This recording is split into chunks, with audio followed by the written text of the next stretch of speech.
Chapter 28. I shut my eyes. The heat burned my skin. My face felt on fire.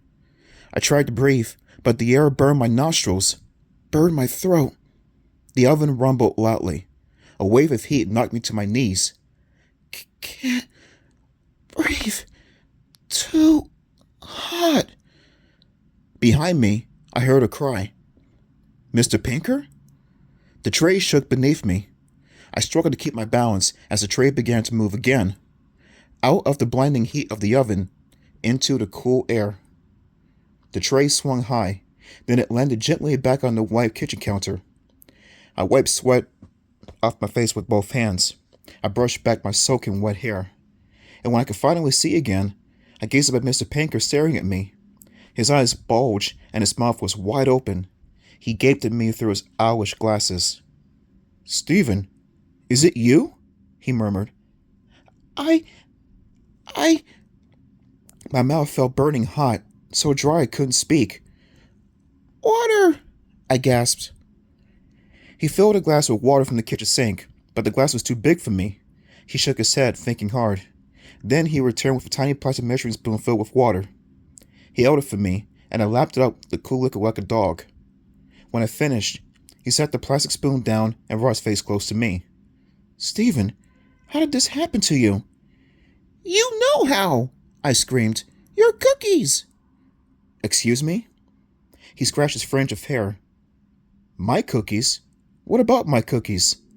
You put something in them!" I cried. "Your cookies made me shrink. You want to put me in that towel you built." Mr. Pinker squinted down at me. "My cookies? I didn't put anything in the cookies, Stephen. They are supermarket cookies." I gasped. "Huh?" "They came out of a tube. I get them at the market in the mall," he said. "You just slice the dough and roll them into balls and put them on the baking tray." I blinked a few times. My heart was pounding. "You don't add anything to them?" He shook his head. "No, just slice, roll them, and bake them." But, I sputtered. "All those dollhouses." "It's just a hobby," Mr. Pinker said. "I love building things." I stared hard at him. He was telling the truth. He didn't shrink me. I was back where I started, clueless. He brought his face down closer to mine. "When did this happen to you, Stephen?" "This afternoon," I said. "I did a magic act at school, and when I got home, I shrank right out of my clothes." "Home?" Mrs. Pinker repeated. "Home? Aren't your parents home? Have they seen you? Have you told them?" "What time is it?" I asked. He glanced at the kitchen clock. It was a big copper-colored sun. "It's nearly 8:30, he said.